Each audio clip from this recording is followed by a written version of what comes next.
గత వీడియోలో అర్జునుడు ఒక అద్భుతమైన ప్రశ్న అడిగాడు. కృష్ణ, అసలు స్థిరమైన బుద్ధి కలవాడు ఎలా ఉంటాడు, ఆయనను ఎలా గుర్తించాలి అని. ఆ ప్రశ్నకు సమాధానంగా శ్రీకృష్ణ పరమాత్మ చిరునవ్వుతో ఒక గొప్ప రహస్యాన్ని ఈ రోజు మనకు వివరిస్తున్నాడు. స్థితప్రజ్ఞుడికి ఉండాల్సిన మొట్టమొదటి మరియు అతి ముఖ్యమైన లక్షణం ఏంటో ఈ వీడియోలో చూద్దాం. ముందుగా శ్లోకం అర్థం ఏమిటంటే, శ్రీ భగవానుడు ఇలా పలికాడు: ఓ పార్థ, ఎవడైతే తన మనస్సులోని కోరికలన్నిటినీ పూర్తిగా వదిలేస్తాడో మరియు తన ఆత్మయందే తాను తృప్తిని పొందుతాడో అటువంటి వాణిని స్థితప్రజ్ఞుడు అని అంటారు. కృష్ణుడు ఇక్కడ మనస్తత్వ శాస్త్రాన్ని బోధిస్తున్నాడు, అంటే సైకాలజీ.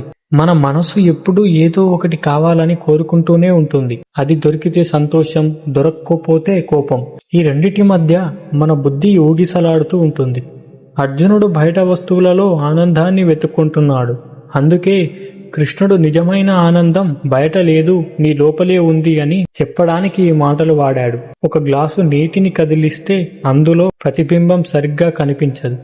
అలాగే కోరికలతో నిండిన మనస్సులో జ్ఞానం నిలవదు. అందుకే మొదట ఆ కోరికలను వదిలేయమని కృష్ణుడు సూచించాడు.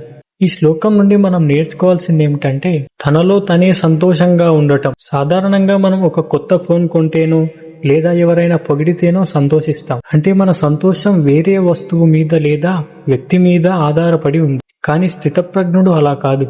ఆయనకు బయట ఏమీ లేకపోయినా తన అంతరాత్మతో ప్రశాంతంగా ఉంటాడు.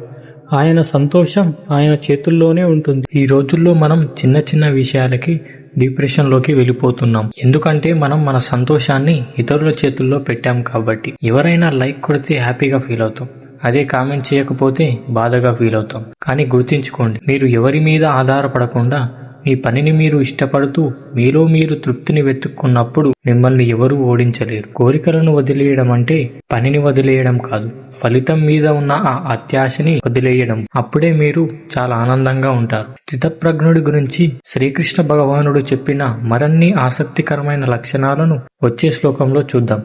ఈ వీడియో మీకు స్ఫూర్తినిస్తే లైక్ చేయండి మరియు మరిన్ని భగవద్గీత సందేశాల కోసం మన ఛానల్ని సబ్స్క్రైబ్ చేసుకోండి. జై శ్రీకృష్ణ.